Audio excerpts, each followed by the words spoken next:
Here is the MAXXI National Museum of 21st Century Arts. It is in Rome, Italy, and the architect is Zaha Hadid. She just died a few years ago, but this is one of her later pieces.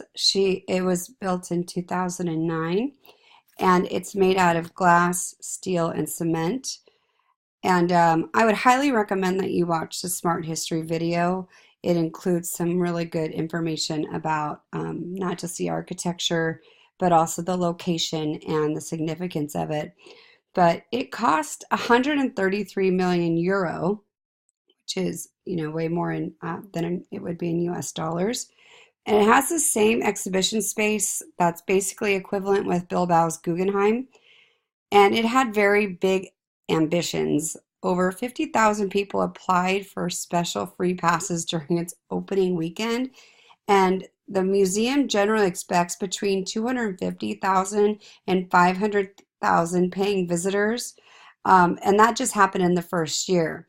Now that sounds like a lot, but London's Tate Modern attracted 5 million art lovers in its first year.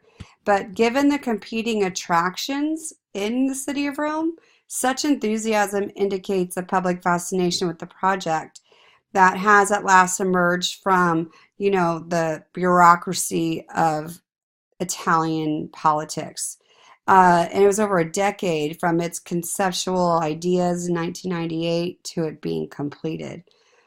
Even now, though, that's still not necessarily totally agreed upon as being complete.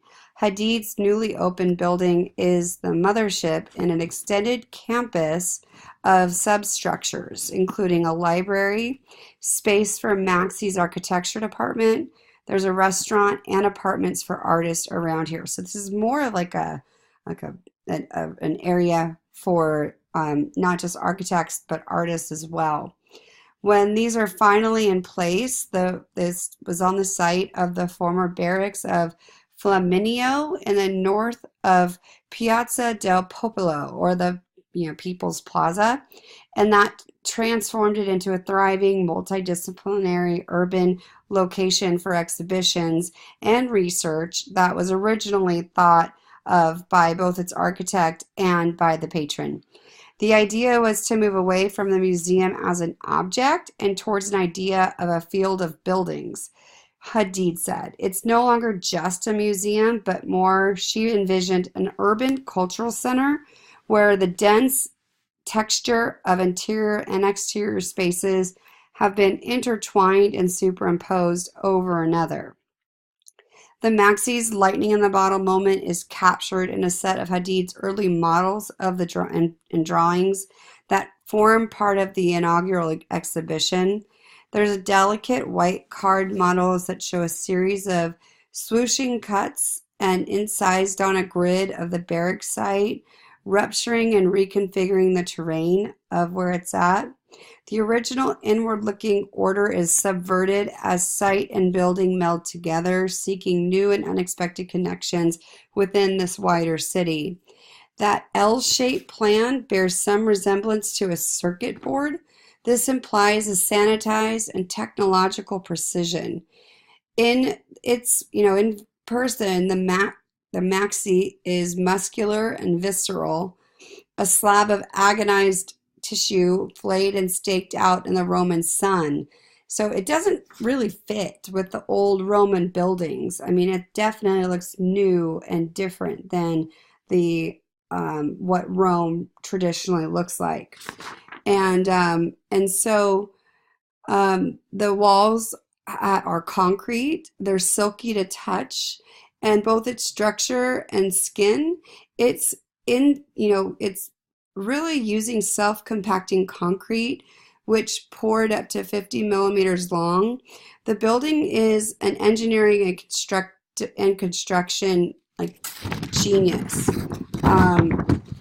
And it's really clearly the experience of hard gained in perfecting the concrete of the different centers before they could do this one because of its how large it is. Let's see, the architecture is underscored by familiar concerns of light and layering, roots and materiality. It has 5 enormous galleries that whirl around a centrifugal vortex. And then there's also a serpentine light box stairs. There's no prescribed promenades. Rather, the visitors meander at leisure through the soaring canyon-like spaces. It loops around, it doubles back, but it always reconverges on the rim of the vortex. And then Rome's light is filtered through the layered roof structure and glazes through the concrete ribs that unspool overhead like oversized ribbons. So it's really using light to sweep through the architecture. It's unique for an art museum. MAXXI aims to foster a much stronger than usual like reciprocity or like connection between building and content. The architecture shaping the collection and how it's shown is what it's supposed to do. So you could see in the middle how you could see I'm sorry, on the right side picture, and then down below where people walk, how it's like curvilinear, similar to that of the Bilbao. The galleries have encouraged monumentalist tendencies, and sometimes the art follows like different viewings, though there are individual highlights. There is a mammoth canvas, and there's also a model theater inside. And let's see, the MAXXI's collection was assembled from scratch over the last 5 years and has around 350 works, including pieces by international artists such as Kiefer Kentridge, Anish Kapoor, Gerald Richter, and Francesco Clementi, along with other lesser-known Italian artists. There's been criticism that the collection lacks depth, but until recently, the state took little interest in contemporary art because it is Rome. So, I mean, most of the art is in so many, the Vatican is right there, and there's so many museums to go to. So the MAXXI had a lot to make up for. But its opening coincided with a new wing of the Rome's Municipal Contemporary Art Museum, and that also kind of like made it a little bit different. But the architecture department houses the archives of very famous Italian architects. It's funded jointly by the Italian Ministry of Culture and private donations. And the museum will continue its policy of acquisition, but Italy has a national cultural budget, and it's really been pared down due to the economic issues, and it limits what they can get. But it's still one of the most beautiful museums in the modern age, especially due to the artist that was chosen to create the MAXXI. Let's see. It's considered postmodernism, grounded in the atmosphere of genius that's prevalent in modernism of the politics of everyday life. And like the modernist distinction of it, hold on, I'm finding my stuff. It was,